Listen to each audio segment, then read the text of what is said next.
It really started kind of as a dream and a passion of my grandfather's. He previously was a contract builder. He custom built homes for people, and my father worked with him. But my grandfather had a beautifully manicured yard, started dabbling, taking his own cuttings, rooting rhododendron, azaleas, camellias. The newspaper was always coming by. They always wanted to take pictures in the yard. It was really beautiful. So one day my grandfather comes up to my father on a job site and said, "When you're finished with this house, this is going to be my last house."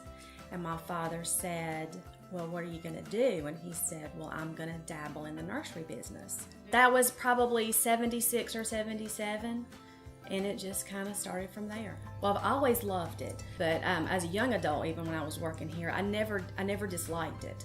It was my dad, and he was, "This is a 7-day-a-week job. I don't want this life for you. I want you to do something different." That kind of drove me to pursue a different career. In December of 2013, my stepmother was diagnosed with gastric cancer.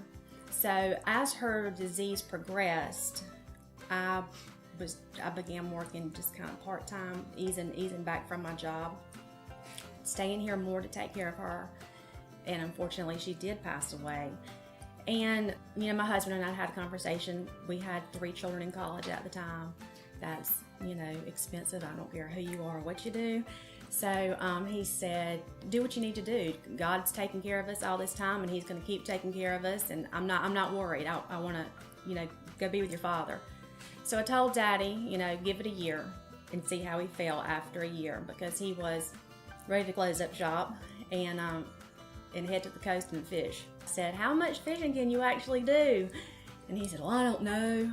So he said, "Okay, well, we'll give it a year and we'll see."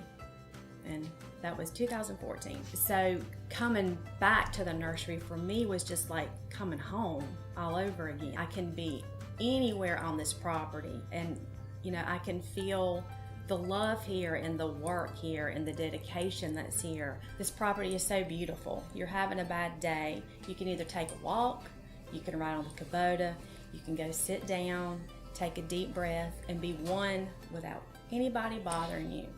It's just, to me, when you're out there, I don't. There's no way to have stress at that point. It just leaves me. That I enjoy that kind of trial and error of seeing, what's gonna work, what's not gonna work, maybe what's gonna work a little bit better. My dad told me going in, he said, "You're never gonna kill any more plants than I've killed." She handles the public wonderfully, and Gay always would not let me wait on the public. She told me that I didn't handle them as good as I ought to.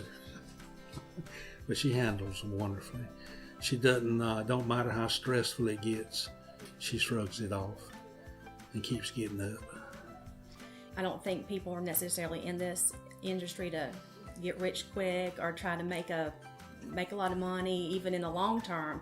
This is a labor of love. It's something you do because you're passionate about whatever crop it is that you grow, whether you're a farmer, whether you're in the nursery industry. You see the fruits of your labor occur, and I don't know anything that could be more rewarding than that. I do love it. I love being on the tractor. I love, I don't mind being out there sweating. That's one thing about this job. If it's cold, you're cold. If it's hot, you're hot. You have to love it, and you have to be passionate about it. It's a lot of work, but it's really rewarding.